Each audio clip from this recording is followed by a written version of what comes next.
Hey, welcome back. Shalom, shalom.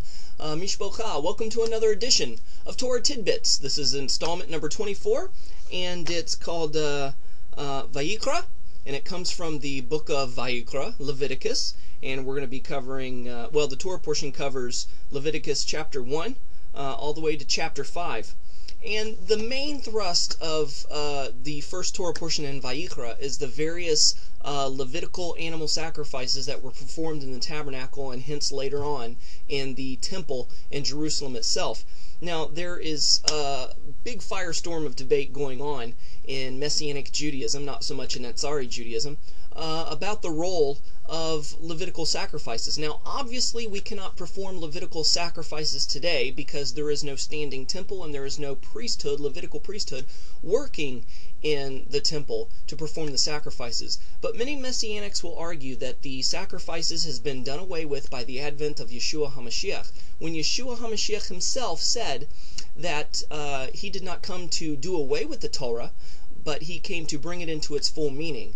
And we know that Yeshua, as being Mashiach, is prophet, priest, and king, and we know prophetically that one day he will be reigning from the temple in Jerusalem.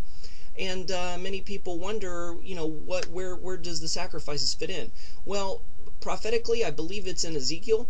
It talks about a time, possibly during the millennium, when all the nations, not just Israel, not just Hebrews, not just Jews, but all of Israel will be celebrating Sukkot, and they will be bringing their sacrifices to the newly rebuilt temple.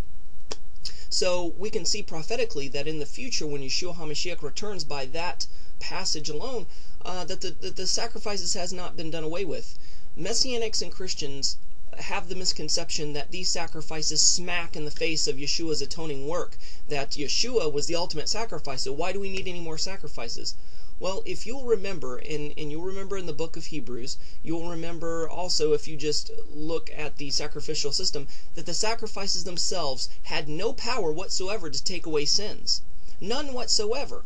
They atoned, they covered. They did not do away with, but they just covered the sins. Almost like a debit card where the debt was rolled back and rolled back and rolled back until somebody can come along to pay that debt. And when Yeshua HaMashiach came to pay that debt, he took all the sins from the past, present, and future upon himself, and he paid that ultimate sacrifice, doing away with these sins, totally atoning for these sins. So prior to Mashiach's sacrifice, the sacrifices were an object lesson, a picture that pointed to the Mashiach that was to come to redeem us.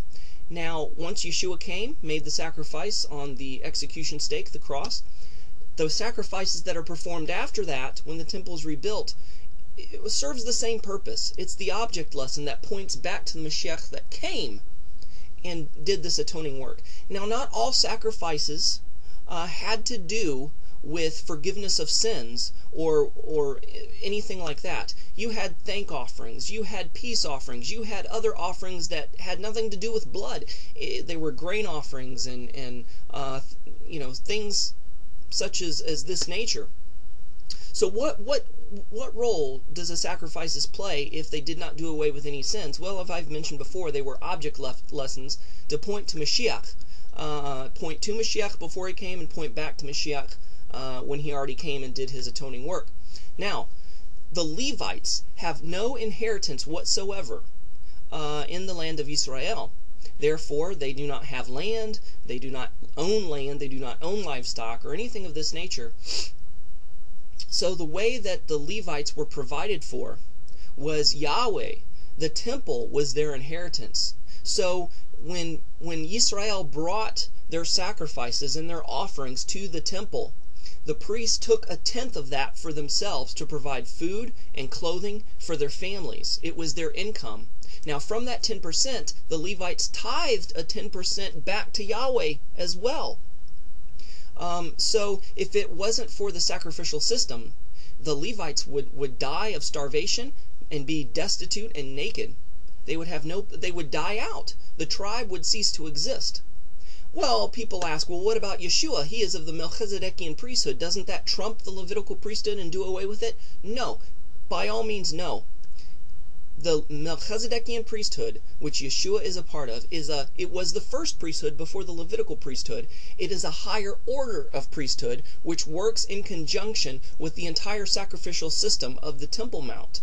So when Yeshua comes, he will be the Melchizedekian priest, the high priest that supervises the Levitical priesthood, to take those sacrifices that Ezekiel talks about in the millennial reign, when not only Israel but the nations, for the sake of ensuring good crops for the next year and rain for the next year, will bring their sacrifices to the temple. Those who do not will experience drought, death, and famine, and even those who did not obey Yahweh, they will be seen as strewn dead along the road on the way to the temple, according to the scriptures. So hopefully this gives you an understanding of the sacrificial system, how Yeshua plays into it, how the whole thing of salvation plays into it. Now people ask, well, how were these saints of the Old Testament saved? They were saved no differently than we are today. They looked to the Mashiach that was to come, whereas we look to the Mashiach that has already came. They believed in the Mashiach that was to come and put their trust and belief and faith in him, that this promised one was going to come and was going to restore all things. We look back to the Mashiach who came to restore all things spiritually, and we look forward to when he comes again to restore the rest of the things that hasn't been restored. So they were saved by faith, no different than we are saved today. They put their belief in the Mashiach prophetically that was to come, that was to do this atoning work. And those animal sacrifices, those blood sacrifices, were nothing more than just a physical, visual object lesson of purity and innocence, of everything that Mashiach entailed. And as we are about to go into Pesach, to Passover, here in the coming month, we see that picture clearly, that Yeshua HaMashiach was that lamb that was without spot or blemish, that was offered during the time of the Exodus, and the blood was put on the doorpost, etc. He was the perfect, spotless lamb. And so hopefully this brings to light, and clarifies the essence of the sacrificial system, past, present, future. Hope you enjoyed this Torah portion. Hope you enjoy reading the Torah portion from yourself, and hopefully you'll glean more than what I could have ever told you. Shalom, Shavua Tov Mishpocha. Love you, take care, and we'll see you next time.